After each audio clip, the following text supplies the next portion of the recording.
Ce matin, le Seigneur nous invite à vivre selon l'Esprit.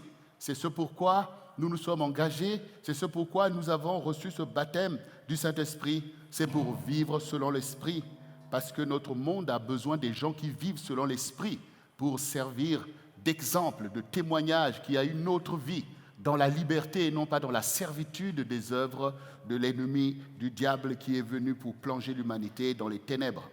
Alors, donc nous voyons que dans le livre de Romains, il y a une parole qui est très très importante pour nous. Le verset 2 qui dit « Ne vous conformez pas au siècle présent, mais soyez transformés par le renouvellement de l'intelligence, afin que vous discerniez quelle est la volonté de Dieu, ce qui est bon, agréable et parfait. » Oui, il est temps maintenant que ton intelligence soit changée.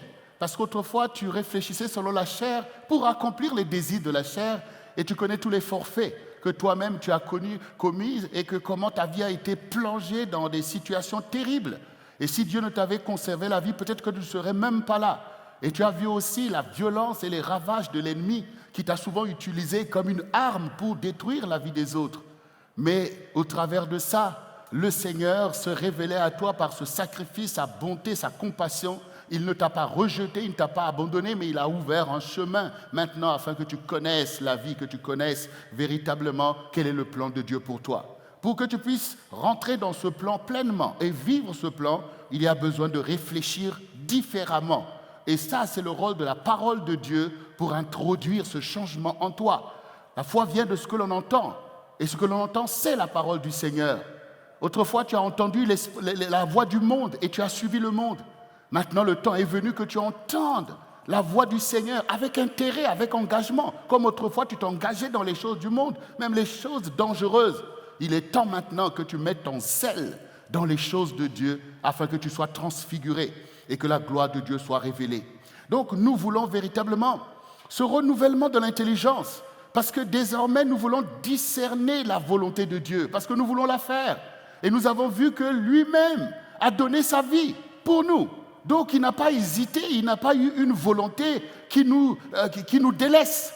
Il a eu la volonté de se sacrifier. Alors, comment nous, en retour, n'allons pas nous-mêmes aussi appliquer notre volonté à faire sa volonté? Parce que sa volonté est salutaire, puisque nous voilà ici dans la présence de Dieu. Il aurait pu nous juger, nous abandonner dans nos péchés, nous accabler sous la loi, œil pour œil, dent pour dent. Mais le Seigneur a pris toute cette colère de Dieu sur lui à la croix de Golgotha, parce qu'il t'aime et que l'amour te rend libre pour la gloire de Dieu. Alors nous aussi nous acceptons, Seigneur, oui, change notre façon de penser, afin que nous puissions penser la gloire d'en haut et que nous puissions faire ce qui est bon. Et ce qui est bon pour Dieu, mais c'est bon aussi pour toi, ce qui est bon. C'est bon pour ta famille, c'est bon pour ton couple, c'est bon pour la jeunesse, c'est bon pour nous, pour la France, pour l'humanité, qu'il y ait des gens qui fassent ce qui est bon. Est-ce que nous ne voyons pas ceux qui font ce qui n'est pas bon? On voit nous-mêmes, on est tous consternés quand nous voyons à la télé des faits divers dramatiques. On est tous bouleversés. Mais ces choses se passent au quotidien, y compris dans ta propre vie, où les vies sont ravagées, les vies sont terrassées par la violence de l'ennemi qui peut gangréner le cœur de l'homme. Donc nous voyons que si Dieu veut que nous fassions ce qui est bon, c'est à notre avantage. C'est à l'avantage de l'humanité. Et même que notre génération doit acclamer les gens comme vous, qui faites le choix de ce qui est bon. Parce que quand tu connais le Seigneur, il t'envoie pratiquer ce qui est bon pour ton prochain. Il t'envoie aimer ton prochain et même tes ennemis. Donc nous acceptons de faire ce qui est bon, parce que cela est digne. Cela est digne. Tu dois être fier de ta foi. Il y a des gens qui pratiquent du n'importe quoi et ils se pavanent, ils sont les maîtres du monde. Et toi qui fais ce qui est bon, tu ne dois pas te réjouir, tu ne dois pas te lever pour qu'on te voie. Le Seigneur dit de pratiquer ta bonté devant tous, afin que tous en soient bénéficiaires. Il est temps donc de faire ce qui est bon, comme nos bien-aimés qui se sont engagés. Ils veulent faire maintenant ce qui est bon, parce que ce qui n'est pas bon avait servi à Satan. Ça avait servi à faire avancer son royaume dans ce monde. C'est le royaume de Christ qu'il faut faire avancer, un royaume de justice, un royaume d'amour, un royaume où les plus forts soutiennent les plus faibles. C'est ça ce qui est bon. Et nous voulons bien sûr faire ce qui est agréable. Voyez, ce qui est agréable, c'est encore un degré au-dessus de ce qui est bon. Parce que là, on va dans la perfection de ce qui est bon. Et nous ajoutons la joie du Seigneur. Nous ajoutons la louange. Nous ajoutons l'adoration. Nous reconnaissons que Dieu est bon. Que Jésus-Christ est le Seigneur de l'humanité. Personne avant lui, ni après lui, n'a envoyé un tel message d'amour pour l'humanité. C'est agréable de le glorifier. C'est agréable d'être comme lui et d'être en paix avec Dieu parce qu'il a tout accompli pour nous. Et l'humanité a besoin de lui. C'est de lui qu'on a besoin parce qu'il a aboli la guerre. Il ne te permet même pas de haïr ton ennemi. Regardez vous-même le monde, c'est un monde de haine. Il y a soit des dieux qui envoient pour aller détruire, aller tuer. Mais notre Dieu, c'est le prince de la paix. C'est agréable la paix. Quand on est en paix, c'est agréable. Comme quand on est de l'Assemblée du Seigneur, en sa présence. Nous venons des horizons différents, mais nous nous sentons la famille de Dieu, parce que nous avons les mêmes valeurs, nous suivons le même Seigneur, et nous avons le même zèle aussi pour l'amour de notre génération. C'est pour ça que nous nous donnons nous-mêmes en témoignage, pour que d'autres aussi connaissent la vérité, et qu'eux aussi soient dans cette paix du Seigneur Jésus-Christ qu'il a donnée pour l'humanité. Alors, prends plaisir en cela. Comme on prend plaisir pour le louer, pour jouer de la musique pour lui, pour prier. On prend plaisir et c'est notre vie. Et les gens ne comprennent pas pourquoi nous sommes épanouis. Parce que leurs références sont différentes. Eux, ils sont contents parce qu'ils ont tout. Ils vendent leur âme et le diable leur donne je ne sais pas quoi. Ils sont contents, mais ils voient que nous, on est contents d'avoir le Seigneur. Parce que c'est notre richesse. Et dans sa bonté, Dieu pourvoit pour nous. Mais nous savons que nous avons la vie éternelle, la vie en abondance. Et le Seigneur nous dit de faire ce qui est parfait. Il est temps maintenant dans ta vie que tu fasses ce qui est parfait. Et ce qui est parfait, c'est ce que la parole enseigne.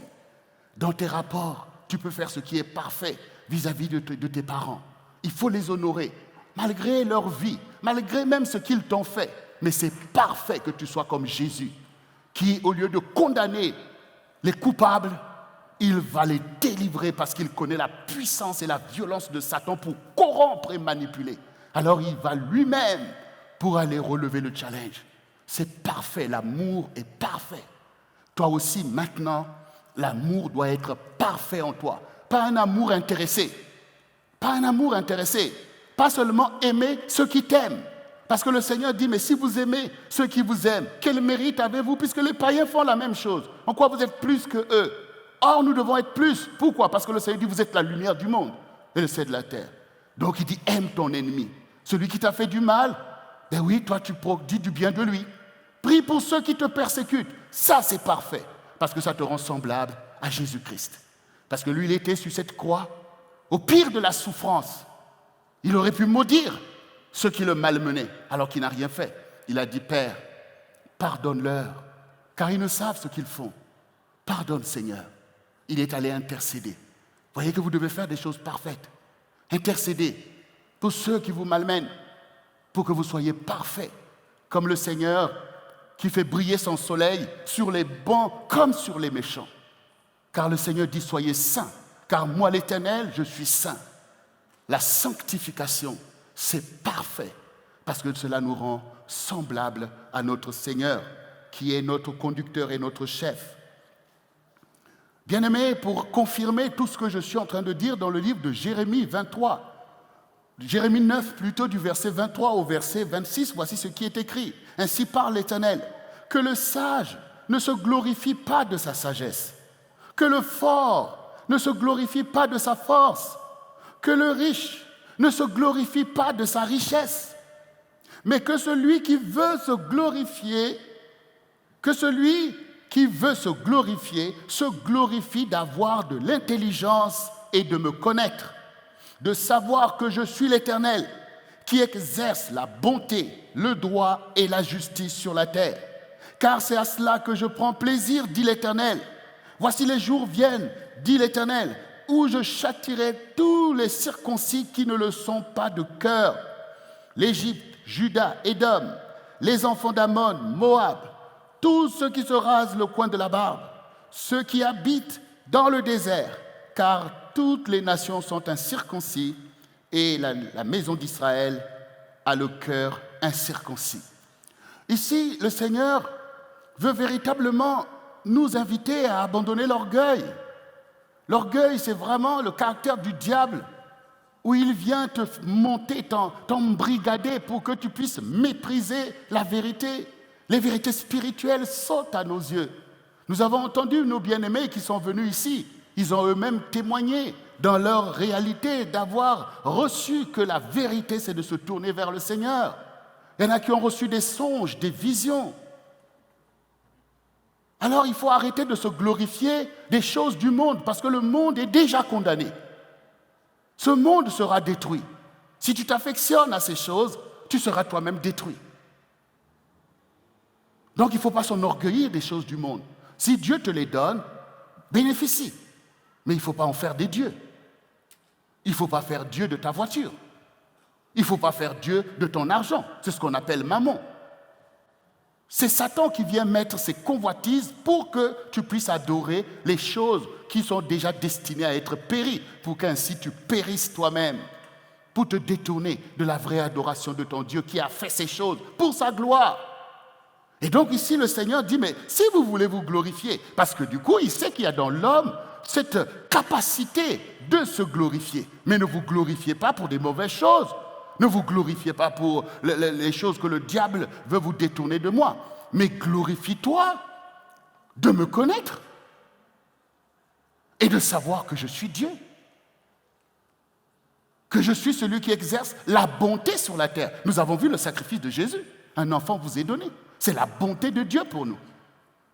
Dieu avait déjà détruit les mondes d'avant par le déluge, qui ont commis les mêmes péchés que toi tu commets. Dieu avait détruit. Donc on connaît bien la colère de Dieu. Mais Dieu exerce la bonté et nous sommes le résultat de sa bonté. Donc on ne va pas se glorifier de cela, tant qu'on va se glorifier de le connaître. Parce que Dieu fait ces choses. Il exerce le droit, il nous enseigne le droit pour que le monde ne soit pas un piège pour les âmes, pour que ta famille ne soit pas un chaos pour toi-même et ta maison. Dieu enseigne la voie à suivre et il accomplit la justice. Et dans la justice de Dieu, c'est que malgré que tu étais coupable, pour lui tu es digne de pardon. Tu es digne que Dieu fasse quelque chose pour toi. Tu es digne que Dieu lui-même paye le prix pour racheter ton âme. Ça, c'est la justice de Dieu. Tu es digne de restitution. Tout ce que ton ennemi qui t'avait floué a pillé, Jésus est zélé et il envoie son esprit pour que toutes ces choses te soient rendues et que tu connaisses sa gloire. Ça, c'est la vraie justice et c'est Dieu qui fait ces choses. Donc le Seigneur ici condamne le fait que nos cœurs soient incirconcis, que tu sois juif ou grec. Ce qui intéresse Dieu, c'est que le cœur de l'homme soit purifié pour Dieu, pour reconnaître la vérité. Et c'est ce que David disait, « Crée en moi un cœur pur et un esprit bien disposé. » Ce que Dieu te demande à toi qui es chrétien, c'est d'avoir un cœur pur pour Dieu, un cœur pur pour la justice, un cœur pur pour l'amour. Il ne faut pas que tu sois dans l'incapacité de pratiquer l'amour du Seigneur vis-à-vis même de ton prochain. C'est ça qu'il appelle l'incirconcision. C'est quand nous sommes incapables de comprendre la parole de Dieu et de l'obéir, mais champions d'obéir à la voix du diable, une voix de manipulation, de mensonge et de destruction. Ça, c'est l'incirconcision.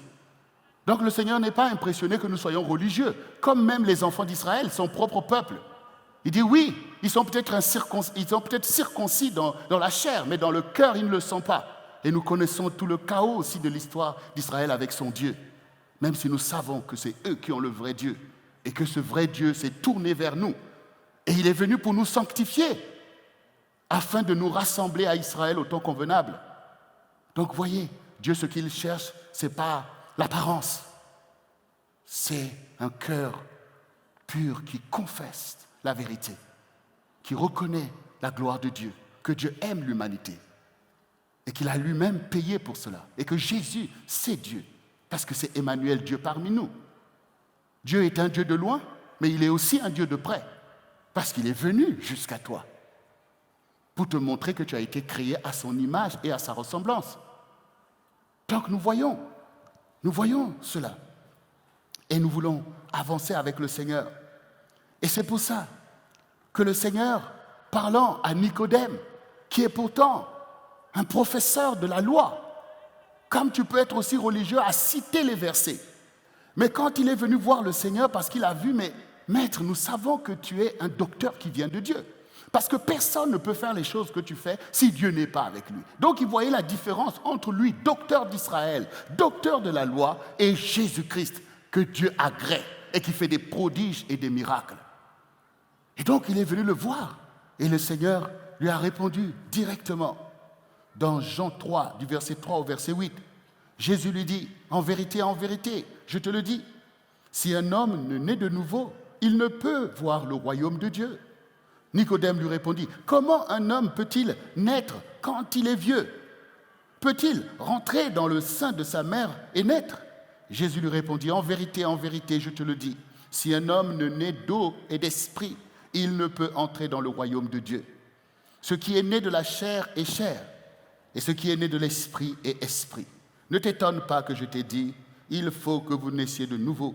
Le vent souffle où il veut, et tu en entends le bruit, mais tu ne sais d'où il vient ni où il va. Il en est ainsi de tout homme qui naît de l'esprit.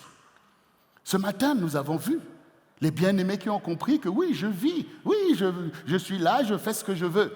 Mais non, mais ce n'est pas ça le royaume de Dieu. Ça, c'est le royaume du monde. Ça, c'est Adama, la terre. Ça, c'est les choses de la terre. Mais il faut que je naisse de nouveau. Il faut une nouvelle naissance. Je dois naître d'eau et d'esprit. Et c'est pour ça qu'ils ont pris le baptême d'eau, parce que Dieu l'a ordonné. Parce que c'est comme dans l'amour. On sent des sentiments, mais il faut s'engager. Il faut se marier pour que cela soit un testament devant Dieu et devant les hommes. Que non, ça maintenant c'est un couple. C'est une nouvelle création qui mérite respect et considération. Et toute une vie va jaillir de cet engagement. Eux aussi se sont engagés avec le Seigneur en sachant que ça va féconder une vie nouvelle. Mais ce n'est plus la vie de la chair.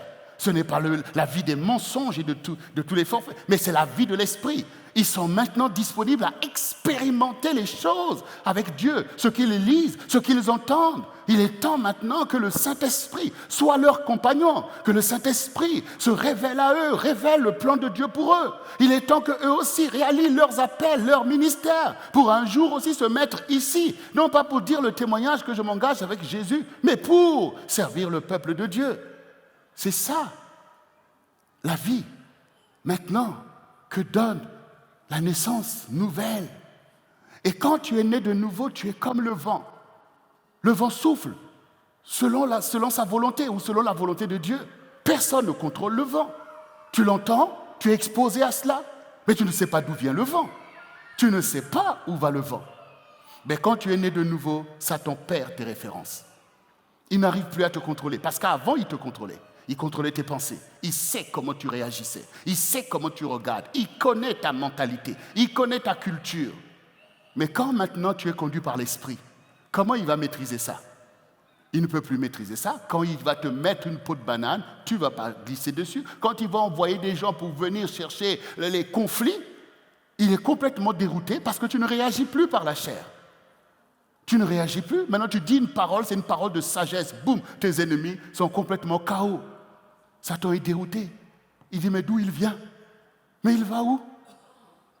Oui, bien-aimé. J'ai déjà vu un songe où j'étais dans Paris, où Dieu m'a montré Satan. Il était dans une brocante comme une ferraille et tout. Il disait, mais c'est qui celui-là? Parce qu'il était tourmenté. C'est qui celui-là? Et il attend de dire, c'est toi, celui-là c'est qui? Mais c'est une nouvelle création que Jésus a fait pour sa gloire. Et la gloire de Jésus, c'est un chaos pour lui.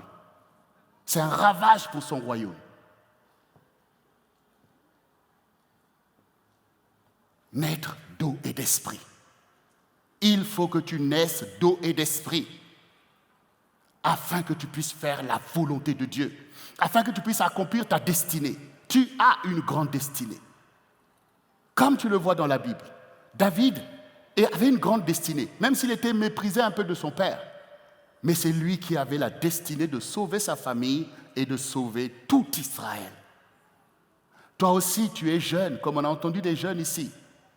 Le diable prend l'avantage de ton ignorance pour t'emmener dans les chaos, les forfaits, pour que même tes parents se disent « Ah, vraiment, mais pourquoi j'ai fait cet enfant ?» Mais il y a un vrai dessein pour le salut de ta famille et la gloire de ta génération. Il faut que tu naisses d'eau et d'esprit. Vous qui me suivez par Internet, qui que vous soyez, où que vous soyez, vous avez besoin d'aide, de naître d'eau et d'esprit. Et ne laissez pas le diable vous empêcher de vous baptiser sous prétexte que vous n'êtes pas prêt. C'est l'excuse d'une conscience qui n'est pas pure devant Dieu. Parce que si nous ne sommes pas prêts pour nous baptiser, nous sommes prêts à quoi? Voilà. Si tu n'es pas prêt pour Dieu, tu es prêt pour qui? Il faut le réaliser. Souvent, tu es au service du diable. Malgré ta bonne conscience, hein? Vous voyez, parce que nous pensons que c'est nos pensées qui nous sanctifient. Non, c'est Dieu qui nous sanctifie. Et il nous sanctifie par sa parole que nous devons suivre et obéir. Parce que quand tu vas quitter ce monde, tu connais où est le ciel? Donc c'est Dieu qui va te sauver. C'est Dieu. Donc il faut être prêt pour Dieu. Qui sait de quoi il fait demain? Qui sait de quoi il fait demain? Regardez comment le monde a été plongé dans une pandémie de l'esprit de mort pendant des mois et des mois. Qui s'attendait à ça? Donc tu ne sais pas de quoi il fait demain. Si tu dois être prêt, c'est aujourd'hui que tu dois être prêt. Parce que le lendemain ne t'appartient pas. Même si tu te sens en bonne santé, l'histoire te démontre que tu ne maîtrises pas le temps.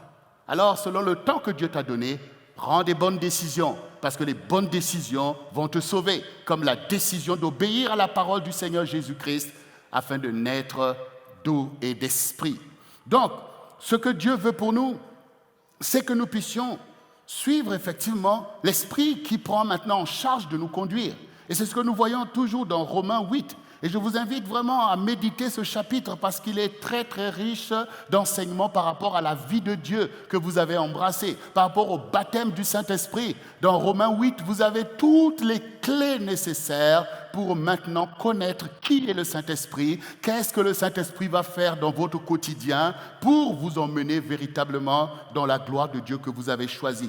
Donc, l'Esprit nous fait passer de l'influence de la chair et nous rentrons dans l'impulsion de l'Esprit qui nous conduit dans la voie de Dieu. Romains 8, du verset 5 au verset 9, il est dit « Ceux, en effet, qui vivent selon la chair s'affectionnent aux choses de la chair, tandis que ceux qui vivent selon l'Esprit s'affectionnent aux choses de l'Esprit. Et l'affection de la chair, c'est la mort, tandis que l'affection de l'Esprit, c'est la vie et la paix. Car l'affection de la chair est inimitié contre Dieu, parce qu'elle ne peut pas se soumettre à la loi de Dieu, et qu'elle ne le peut même pas. Or, ceux qui vivent selon la chair ne sauraient plaire à Dieu. Pour vous, vous ne vivez pas selon la chair, mais selon l'Esprit. Si du moins l'Esprit de Dieu habite en vous. Si quelqu'un n'a pas l'Esprit de Christ, il ne lui appartient pas. L'Esprit de Dieu va te délivrer de l'influence de la chair, les convoitises de la chair, les désirs de la chair.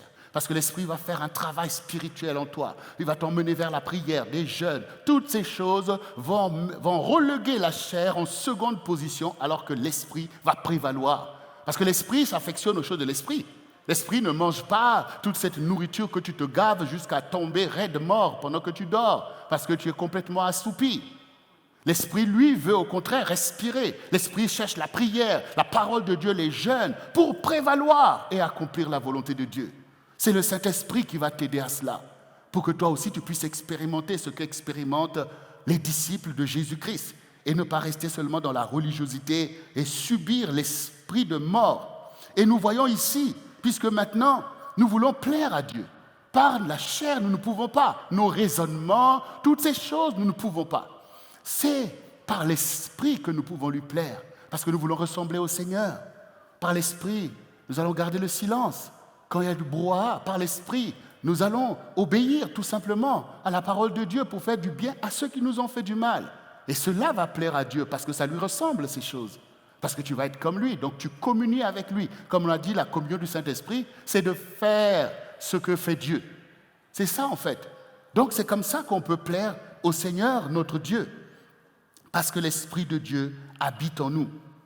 Et toujours dans Romains 8, du verset 10 au verset 15, Nous voyons que le Saint-Esprit nous conduit de la mort à la vie. Ça, c'est quand même important. Nous avons beaucoup parlé de l'esprit de mort qui peut gangréner ta vie. Toi-même, tu as vu, tu es lourd, tu n'arrives à rien faire. Tu as même perdu goût à la vie. C'est l'esprit de mort, parce que l'esprit de mort vient détruire la vie.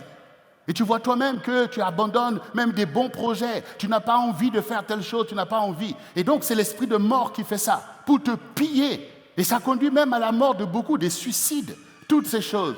Donc, le monde est sous l'oppression de l'esprit de mort. Mais le Saint-Esprit va te délivrer de cela. C'est ce qui est écrit dans Romains 8, du verset 10 au verset 15. Et si Christ est en vous, le corps, il est vrai, est mort à cause du péché. Mais l'esprit et vie à cause de la justice.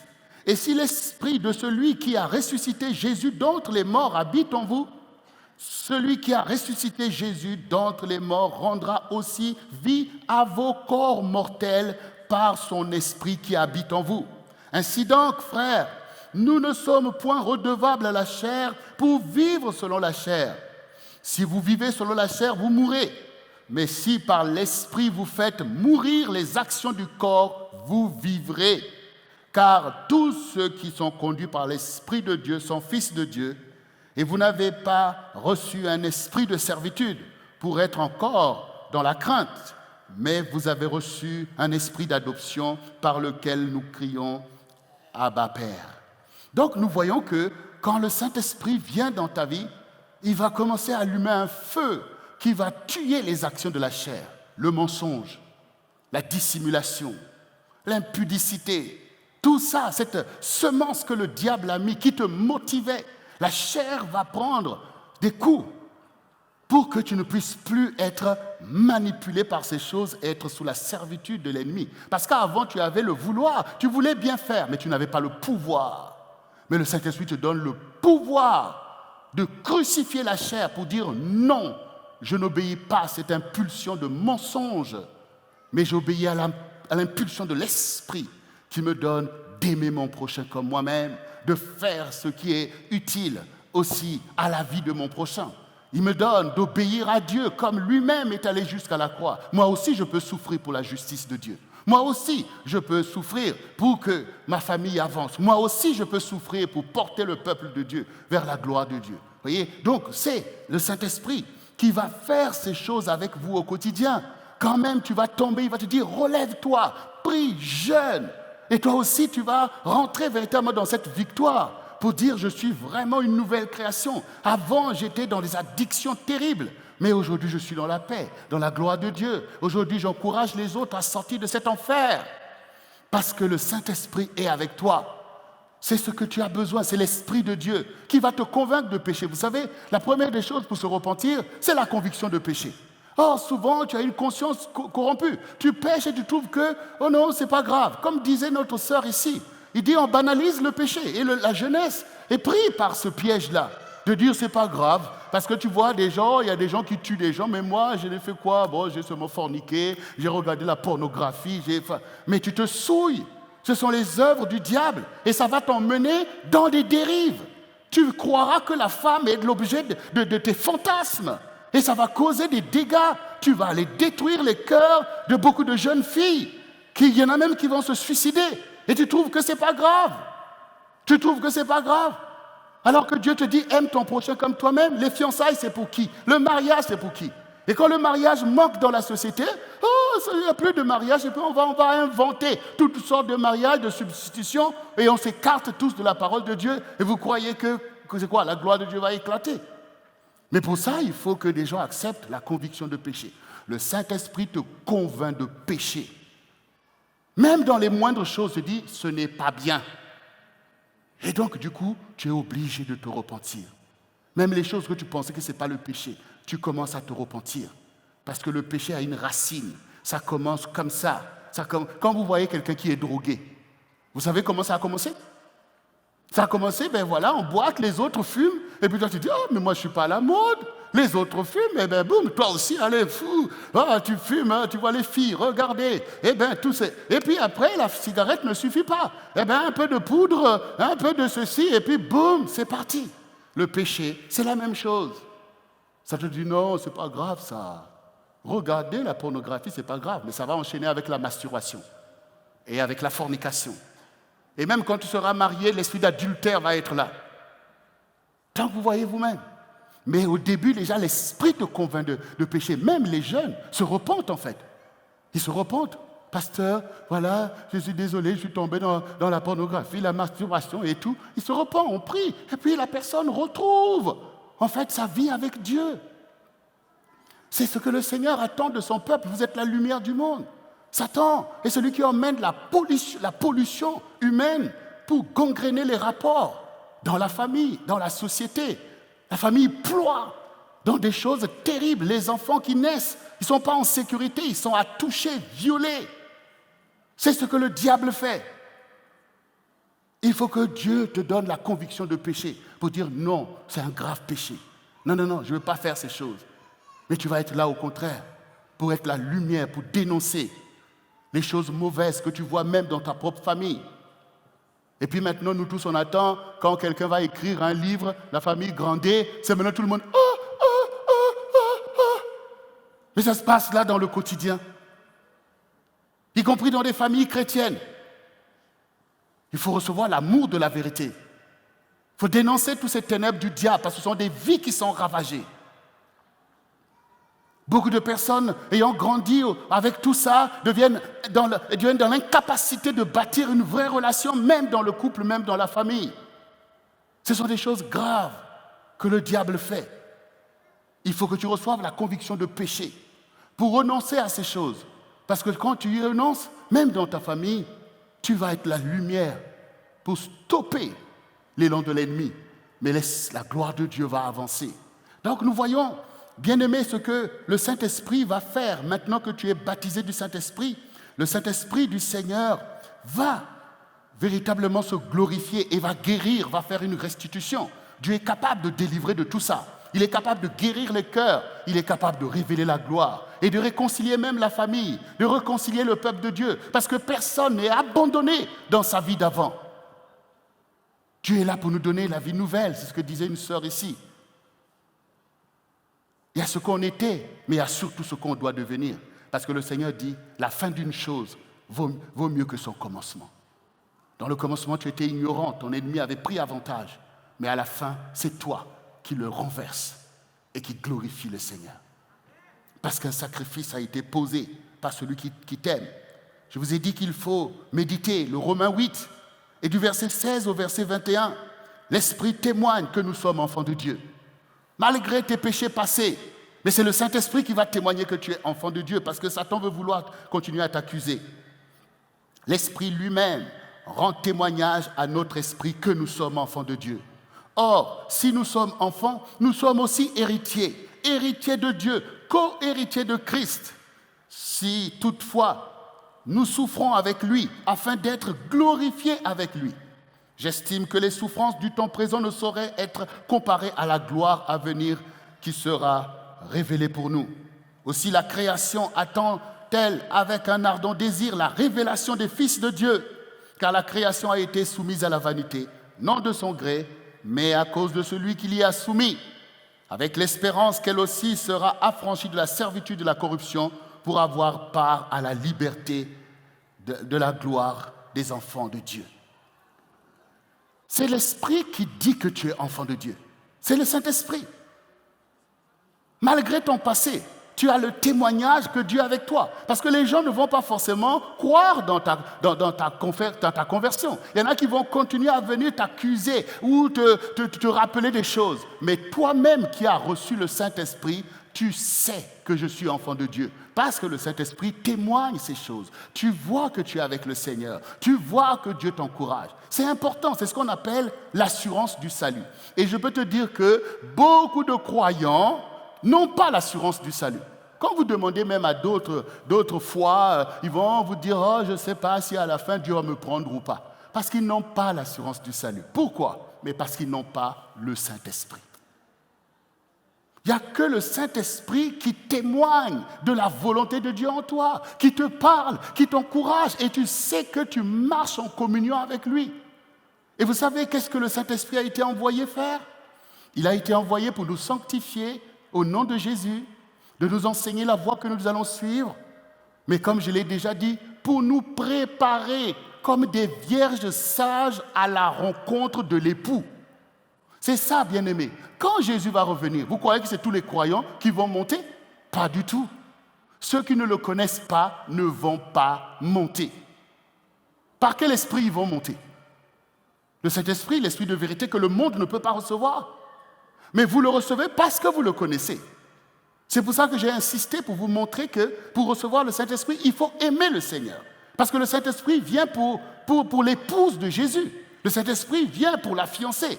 Comme je vous ai dit que le serviteur d'Abraham a été envoyé dans la patrie d'Abraham pour prendre une épouse à Isaac. Et c'est Rebecca qui a été choisie. Donc, quand Jésus, qui a souffert pour nous, et qu'il est monté à la gloire de Dieu, son Père a dit, assieds-toi, jusqu'à ce que je fasse de tes ennemis ton marchepied. Mais puisqu'il nous aime, qu'est-ce que Dieu fait? Il lui trouve une fiancée. C'est l'Église. Ce sont tous ceux qu'il aime et qui se tournent vers lui. Et le Saint-Esprit les prend en charge pour les sanctifier, comme on prépare une fiancée au jour du mariage. C'est ce qu'on appelle les noces de l'agneau. La résurrection qui va intervenir, la première résurrection, quand le Seigneur va déchirer le ciel pour commencer à descendre, toutes les vierges sages vont être enlevées. Et tous ceux qui sont morts en Christ vont être ressuscités à la rencontre du Seigneur. Tous ceux qui suivent, je ne sais pas quelle religion, quel Dieu, ça sera des lamentations terribles. Parce qu'ils vont reconnaître que, ben oui, Jésus, c'est Dieu, c'est le Fils de Dieu qui a été envoyé. Et son esprit, qui a fait son travail, va repartir. C'est comme le serviteur d'Abraham. Quand il a trouvé Rebecca, il a donné tous les présents et il a dit, laissez-moi partir parce que Dieu a fait réussir mon voyage. Et il est revenu pour montrer à Abraham, voici j'ai trouvé la femme que mérite, la femme qui soit digne de l'amour de ton fils. Et il nous est dit que Isaac a été consolé. Isaac a été dans la joie. C'est l'image, en fait, du Saint-Esprit qui est envoyé par le Seigneur pour aller préparer ces vierges sages qui vont le rencontrer quand il descendra pour venir maintenant accomplir la justice sur la terre. Donc, tu seras avec le Seigneur. Et ça, c'est le Saint-Esprit qui le fait. Ça veut dire que si au quotidien, tu n'es pas en communion avec le Saint-Esprit, même parmi les chrétiens, il y en a qui vont rester. Parce que le Seigneur, il a dit, parmi deux femmes qui seront en train de moudre, l'une sera prise, l'autre sera laissée. Parmi ceux qui seront deux dans un même lit, c'est-à-dire mari et femme, il y aura un qui va être pris, l'autre sera laissé. Pourquoi? Mais c'est ce que dit la parabole des vierges.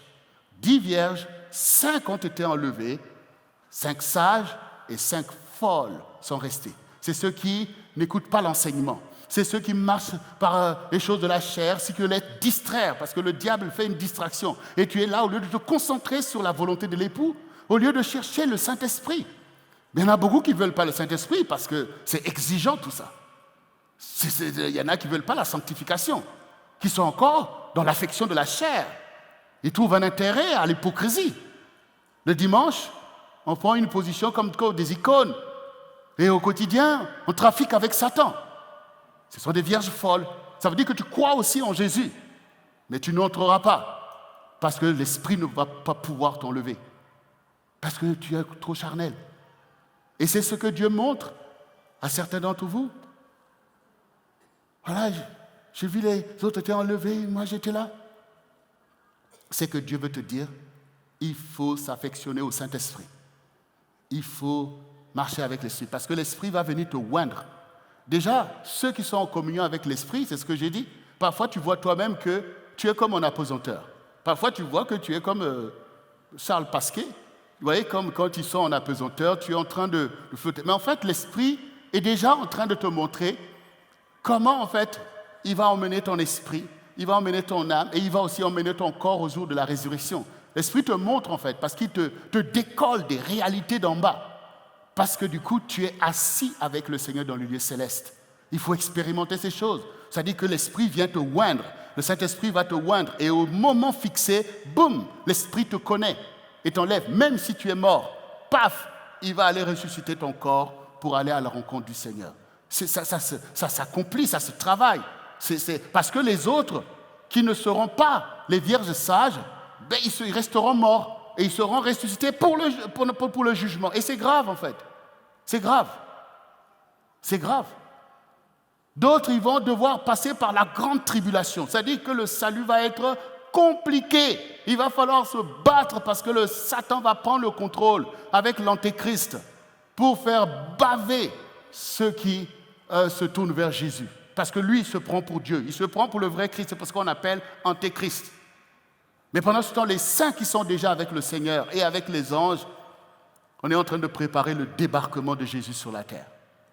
La bataille de l'Armageddon, où il viendra détruire l'antéchrist qui va aller jusque dans le temple, là-bas à Jérusalem.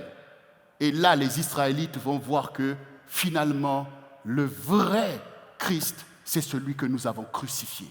Et là, ça sera des lamentations terribles. Toutes les tribus de la terre vont se lamenter. Ceux qui suivaient des prophètes, des je ne sais pas ceci, tout un tas de choses, tout le monde va se lamenter parce qu'ils ont méprisé Dieu. Comment mépriser un don comme celui de Jésus? Comment mépriser quelqu'un qui a aimé tout le monde, qui a donné un tel message sous prétexte que ma culture, ceci? Suivez. C'est pour ça que ceux qui disent la parole, oui, ça vous dérange. Oui, il faut m'être dérangé pour être sauvé. Il faut m'être dérangé pour que les écailles tombent un peu des yeux. L'œuvre de Dieu doit être connue. L'œuvre de Dieu doit être connue. L'œuvre du Seigneur est parfaite. C'est quand même le salut de l'humanité tout entière. L'œuvre est parfaite. Suis les prophètes que tu veux. Mais l'Esprit est là pour les fiancés de Jésus. Et le Saint-Esprit est sur la terre. Et il fait un travail. Après, il repart et il va enlever les saints qu'il a préparés. Ceux qui ont eu l'affection pour communier avec lui. Ceux qui ont préféré renoncer à la chair pour communier avec le Saint-Esprit. Afin que la gloire d'en haut soit marquée en toi. Même ton corps est loin. Même quand tu seras déposé au cimetière, ce corps est déjà marqué. Souvenez-vous l'histoire du corps d'Élisée. Élisée est enterré. Et les gens passaient avec un mort. Et puis boum, le mort est tombé sur son cimetière. Boum, il a ressuscité. C'est l'onction du Saint-Esprit qui fait ces choses. Il faut que tu livres ton corps à cette expérience avec le Saint-Esprit. C'est à ta disposition de vivre ces choses. Nous sommes là pour témoigner de la vérité et de t'enseigner la parole de Dieu. Mais vis toi-même la communion du Saint-Esprit. Invite le Saint-Esprit, sanctifie ta vie et laisse la gloire de Dieu se révéler. Tu sauras que tu es mis à part et tu as l'assurance du salut. Parce que Dieu ne ment pas par rapport à sa parole. Souvenez-vous ce que l'apôtre Paul a dit, que j'ai achevé la course. J'ai combattu le bon combat. J'ai gagné la couronne. Le Seigneur, le juste juge, me la donnera. Il n'a pas dit, maintenant, je ne sais pas si Dieu va me prendre ou pas. Ben oui, si tu n'as pas l'esprit, tu n'as pas ce testament. Tu n'as pas ce témoignage. Donc, tu te dis peut-être. Mais quand tu as le Saint-Esprit, tu as le Seigneur avec toi. De la même manière qu'une épouse reconnaît qu'elle est légitime auprès de son époux, toi aussi qui as le Saint-Esprit, tu es légitime auprès du Seigneur. Parce que tu l'aimes, parce que tu vis pour lui, parce que tu fais son œuvre. Et tu seras avec lui pour l'éternité. C'est ça qu'on appelle la vie éternelle. Gloire au Seigneur. Nous bénissons le Seigneur pour cela. L'Esprit nous aide et intercède pour nous. Quand tu entends ces choses, il ne faut pas te laisser condamner. Il ne faut pas dire que je ne pourrai pas. Non, celui qui a commencé une œuvre en toi va poursuivre cette œuvre. Toujours Romains 8, verset 26, 31 nous dit, de même aussi l'Esprit nous aide dans notre faiblesse. Car nous ne savons pas ce qu'il convient de demander dans nos prières, mais l'Esprit lui-même intercède par des soupirs inexprimables. Et celui qui sonde les cœurs connaît quelle est la pensée de l'Esprit. Parce que c'est selon Dieu qu'il intercède en notre faveur. Nous savons, du reste, que toute chose concourt au bien de ceux qui aiment Dieu, de ceux qui sont appelés selon son dessein.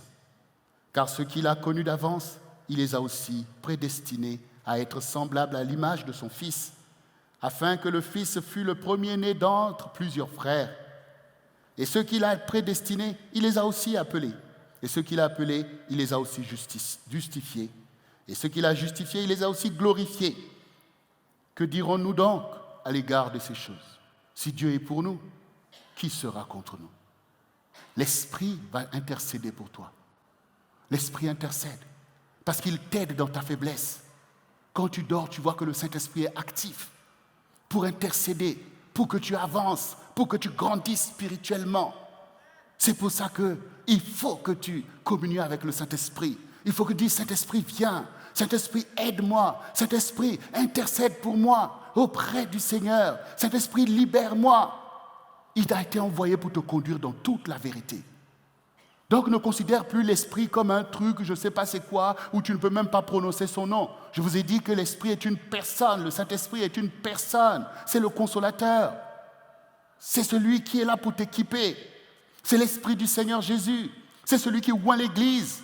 C'est celui qui convainc les âmes de péché. C'est celui qui est venu pour accomplir le salut et la rédemption de l'humanité. C'est Dieu. Il est Dieu. Cet esprit vient. C'est que tu appelles ton Dieu. Parce que Jésus a dit qu'il parlera, il vous enseignera, mais il prendra ce qui est à moi, il va vous le donner parce qu'il est un, c'est son esprit. Donc n'hésite pas à dire Saint-Esprit, oui. Et parfois l'esprit t'emmène dans des prières spirituelles où tu pries en langue, où tu as des soupirs, des choses. C'est l'enfantement de cette vie nouvelle. C'est des choses que l'esprit doit faire. Ce n'est plus dans ton intellect que ça se passe. Ça se passe là, ça se passe des réalités spirituelles. Alors, vivez vos expériences avec le Saint-Esprit et sachez que l'Esprit est vrai et qu'il accomplit envers vous une œuvre nouvelle. Sachez que quand ces choses sont là, c'est que vous avez été prédestinés à cela. Donc, Dieu n'est pas là pour vous condamner. Ne laissez pas le diable venir te ramener des choses d'avant par la culpabilité pour te dire que tu es indigne devant Dieu. Non, un enfant, quand il vient au monde, il fait confiance à ses parents qui vont le faire grandir jusqu'à en faire un homme. Toi aussi, quand tu t'es tourné vers Jésus, tu es faible. Mais le Saint-Esprit va te prendre en charge.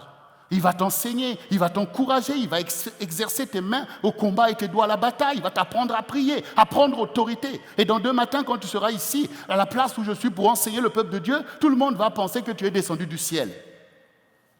C'est parce que l'Esprit t'a conduit. Il faut se laisser conduire. Parce que le Seigneur lui-même va te garder. Et même quand il va te montrer des visions où tu vois le diable, tu vois des démons, n'aie pas peur, parce que quand tu les vois déjà, c'est déjà la gloire de Dieu au milieu de toi. Parce qu'avant, tu ne le voyais pas. Avant, tu étais aveugle. Quand tu vois ton ennemi, ça veut dire que la bataille a commencé déjà. Et celui qui te montre ces choses est aussi celui qui te donne la victoire. Donc, bien-aimés, nous voyons que Dieu nous a prédestinés à des grandes choses. Parce que dans ta vie, le Saint-Esprit te révèle que tu as des dons du Saint-Esprit, mais tu as aussi des vocations et des appels. Pourquoi Dieu t'a souvent montré que tu prêches, tu invites les âmes, tu pries pour les gens? C'est que ces choses sont devant toi. Et le chemin pour y aller, c'est dans la communion du Saint-Esprit. Donc, suis ton chemin. Fais aussi tes expériences. Il y aura des épreuves. Il y aura peut-être même des ratés. Mais Dieu ne va pas t'abandonner. Parce qu'au travers de ça, tu vas apprendre. Souvenez-vous de Joseph. Lui aussi, c'était un chemin dangereux. Mais la fidélité de Dieu a prévalu. Parce que nous voyons la fin de toute chose qui vaut mieux que son commencement. Fais confiance au Seigneur et toi aussi commence à vivre des choses qui te donneront la maturité spirituelle pour que demain toi aussi tu puisses encourager les autres parce que Dieu lui-même, il sait à quoi il t'a appelé. Pour terminer toujours dans ce Romains 8, voici ce qui est dit du verset 33 au verset 39. Qui accusera les élus de Dieu? C'est Dieu qui justifie. Qui les condamnera? Christ est mort, bien plus, il est ressuscité et il est à la droite de Dieu. Il intercède pour nous. Qui nous séparera de l'amour de Christ? Sera-ce les tribulations, ou l'angoisse, ou la persécution, ou la faim, ou la nudité, ou le péril, ou l'épée? Selon qu'il est écrit, c'est à cause de toi qu'on nous met à mort tout le jour, qu'on nous regarde comme des brebis destinées à la boucherie. Mais dans toutes ces choses, nous sommes plus que vainqueurs par celui qui nous a aimés. Car j'ai l'assurance que ni la mort, ni la vie, ni les anges, ni les dominations, ni les choses présentes, ni les choses à venir, ni les puissances, ni la hauteur, ni la profondeur, ni aucune autre créature qui pourra nous séparer de l'amour de Dieu. manifesté en Jésus-Christ. Bien-aimés, Satan, dans ce monde, il sème la terreur. Il voudrait t'influencer par toutes sortes de manigances, menacer ta vie parce que tu choisis Jésus. Et il trouvera beaucoup de gens pour orchestrer cette menace. Parfois, ta propre famille va te menacer parce que tu as choisi maintenant de suivre Jésus. Même dans des familles chrétiennes, souvent, on est d'accord, c'est la religion. On mélange le bien et le mal. Quand maintenant, toi, tu décides de te sanctifier, on dit « Oh, tu suis une secte ». Voyez? Comme tous ces pharisiens qui ont chargé sur Jésus. Ce qui importe, c'est la vérité. Donc, les menaces ne vont pas manquer. Les démons vont vouloir charger. Mais tu as entendu que l'amour du Seigneur va triompher au milieu de toi. Et ton amour aussi va triompher. Parce que puisque tu as choisi le Seigneur, rien ne pourra te séparer de lui. Et c'est en cela que nous sommes plus que vainqueurs. C'est en cela que tu es plus que vainqueur, par l'amour de Dieu. Et aucune menace que Satan va vouloir faire ne pourra t'écarter de Jésus. Parce que Jésus est ton époux, parce que Jésus est ton héros, parce que Jésus, à cause de l'amour que tu lui portes, tu vas renverser le royaume de Satan qui va vouloir se dresser devant toi. Tu vas renvoyer tous ces chantages où il va vouloir t'acheter pour que tu puisses renoncer à Jésus. Tu vas dire non, ni la vie, ni la mort, ni les anges, ni les démons, ni le monde, ni le ciel, rien ne me séparera de l'amour de Dieu manifesté en Jésus, parce que Jésus a démontré, il m'a aimé jusqu'à donner sa propre vie. C'est un amour véritable et fort. Rien ne me séparera de cet amour, parce que cet amour qui va t'emmener dans le royaume de Dieu, dans la vie éternelle, dans la vie en abondance. Mais déjà, cet amour va te guérir, cet amour va t'épanouir, cet amour va changer ta vie, cet amour va accomplir la restitution en ta faveur, cet amour va pulvériser les mensonges du diable, les ténèbres, parce que l'amour triomphe de toutes choses. L'amour est plus que les prophéties, l'amour est plus que tout, parce que l'amour triomphe. Celui qui a l'amour est plus que vainqueur. Celui qui a l'amour est une bénédiction pour sa famille, pour l'humanité. Celui qui a l'amour de Jésus est plus que tous les prophètes du monde. Celui qui a l'amour de Jésus, c'est un petit Christ. Il travaille au salut de l'humanité parce que Dieu va t'utiliser. Alors cet amour qui est le nôtre, nous sommes dans la joie et nous sommes épanouis, nous sommes comblés parce que Dieu a fait pour nous des prodiges. Il a changé la malédiction en bénédiction. Il t'a donné le pouvoir de vaincre le péché et de briser toute forme d'addiction qui était dans ta vie. Il t'a donné le pouvoir de renverser les pactes familiaux qui tenaient ta famille depuis des générations. Il t'a donné le pouvoir de briser les liens de maladie, les liens qui sont là. Il a donné le pouvoir parce que l'amour est digne. Celui qui aime le Seigneur, il est avec le Seigneur. Comme une femme avec son époux, on forme une seule entité. Tu es un avec le Seigneur et la gloire de Dieu est prête à éclater dans ta vie. Tout devient possible parce que Satan est vaincu par l'amour de Dieu qui te mobilise maintenant. Alors, bien-aimés, maintenant que nous savons que nous sommes aimés de Dieu, maintenant que nous savons que nous avons tout, nous avons la vie éternelle, la vie en abondance, nous devenons des canaux pour que cet amour se répande, pour que d'autres aussi puissent connaître cet amour, pour qu'eux aussi vivent. Car nous sommes dans la joie que Jésus, il mérite toutes les âmes. C'est pour ça que nous sommes des témoins. L'amour ne te laissera plus les bras croisés. L'amour ne te laissera pas dans l'esprit de mort, mais l'amour te donnera l'esprit de vie. Parce que pour ton Seigneur, pour ton Jésus, tu vas marcher, tu vas témoigner, tu vas te glorifier. Et ensemble, nous élevons la bannière de Christ vers les nations, vers les îles. Nous sommes le centre du réveil chrétien. Un grand réveil doit secouer cette génération qui a si besoin d'être sauvée. L'esprit de mort ravage et nous le voyons, mais Satan ne triomphera pas. C'est nous qui avons la victoire. C'est nous qui allons triompher parce que Dieu dit en notre faveur restitution.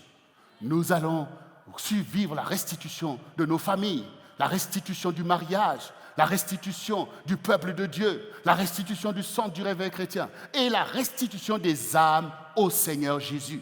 Nous allons prier pour cela. Et même ceux qui suivent des faux prophètes et toutes sortes de choses, des fils prodigues, nous allons déclarer restitution, afin qu'eux aussi viennent donner gloire au Seigneur qui en est digne. Si tu es convaincu de ça, acclame, c'est le Seigneur Jésus, le champion de ta vie, le champion de l'humanité. Acclame le Saint-Esprit qui te conduit dans une telle dispensation, qui te délivre de la peur et de la corruption, qui fait de toi un petit Christ au milieu de ta génération, un peuple sous la bannière, rempli de l'Esprit du Seigneur et capable de toute bonne œuvre pour la gloire du Seigneur et pour le ravage du camp de Satan et de tous ses mensonges, pour le salut de ta génération. Acclame le Seigneur, j'ai dit d'acclamer le Seigneur. Acclame le Seigneur qui t'a oint de l'esprit de la Pentecôte. Et nous bénissons le Seigneur pour toutes les âmes qui se sont tournées vers le Seigneur aujourd'hui, en témoignage que Jésus est vivant et qu'il agit encore puissamment aujourd'hui et qu'il aime notamment la jeunesse et qu'il appelle la jeunesse au créneau afin d'emmener ce grand réveil. Oui, nous bénissons le Seigneur pour le travail qu'il fait avec la jeunesse dans le centre du réveil chrétien, car ils sont le fer de lance de ce réveil qui vient pour secouer cette génération et pour sauver une multitude d'âmes et pour pouvoir encore bénir le peuple de Dieu au nom puissant de Jésus-Christ. Alléluia. Bien-aimé, lève tes mains vers le Seigneur maintenant, qui a le pouvoir de nous couronner par son onction, l'onction du Saint-Esprit. Comme nous l'avons entendu, Dieu te donne le Saint-Esprit. Il renouvelle le Saint-Esprit en toi. Il ramène ton cœur à lui. Reviens à la communion du Saint-Esprit. Reviens de toutes les choses par lesquelles tu t'es écarté. Reviens de tous tes péchés. Jette ces choses parce que maintenant la gloire de Dieu est pour toi. Répète après moi, Seigneur Jésus, je te rends grâce pour le don de l'Esprit Saint que je reçois favorablement. Je le reçois de tout mon cœur car tu es mon Dieu. Tu es mon Rédempteur. Je veux être saint comme toi tu es saint. Je veux rentrer dans ma vocation. Je veux rentrer dans ma destinée, Seigneur. Oins-moi du Saint-Esprit. Change ma mentalité. Renouvelle mon intelligence. Donne-moi un cœur pour toi. Je veux te ressembler, Seigneur. Tu es le seul vrai Dieu et me voici pour toi. Car tu ne m'as pas rejeté, tu ne m'as pas abandonné, malgré mes péchés, Seigneur. Parce que tu t'es souvenu de moi à la croix, que c'est pour moi que tu as donné ta vie. J'accepte ta vie aujourd'hui, Seigneur. J'accepte la bénédiction. J'accepte de changer pour ta gloire. C'est pourquoi conduis-moi, Saint-Esprit, dans tout ce que j'ai entendu. Conduis-moi dans l'amour du Seigneur, afin que rien ne puisse me séparer de Jésus. Je renonce à Satan et à ses idéologies. Je renonce au péché. Je renonce à la jouissance du péché. Et j'affectionne les choses de l'esprit pour aimer le Seigneur de tout mon cœur, de toute mon âme, de toute ma pensée, de toute ma force, et d'aimer mon prochain comme moi-même, et de servir le Seigneur, parce que je suis plus que vainqueur. Merci Seigneur pour l'assurance du salut. Merci Seigneur pour le Saint-Esprit. Conduis-moi, Saint-Esprit, je fais alliance avec toi, je communie avec toi, agis dans ma vie, change ma vie, Seigneur, pour la gloire de Dieu. Je te fais confiance, car je t'appartiens. Nous, ton peuple, nous t'appartenons au milieu de cette génération où tu vas nous utiliser pour que d'autres aussi te connaissent, parce que tu es le sauveur du monde et le rédempteur de l'humanité. Merci pour la Sainte Assemblée, Seigneur, car tu nous rassembles pour te donner gloire, pour communier en ta présence et pour être des témoins au milieu de cette génération. Merci pour ton onction, Seigneur. Merci pour ton onction qui nous rend capables de toute bonne œuvre. Merci pour ton onction, Seigneur. Merci pour ton onction, Saint-Esprit. J'ai confiance en toi, Seigneur. Oins mes pensées, oins mon inconscient, mon subconscient, oins mon imaginaire, oins mon cœur, Seigneur, afin que tu puisses habiter et régner en moi. Et je veux te servir avec mes bien-aimés dans la Sainte Assemblée. Accomplis ta volonté. Visite ce pays et visite cette génération. Nous voulons te servir pour voir ta gloire, voir le bonheur de ton peuple et la joie de tes serviteurs.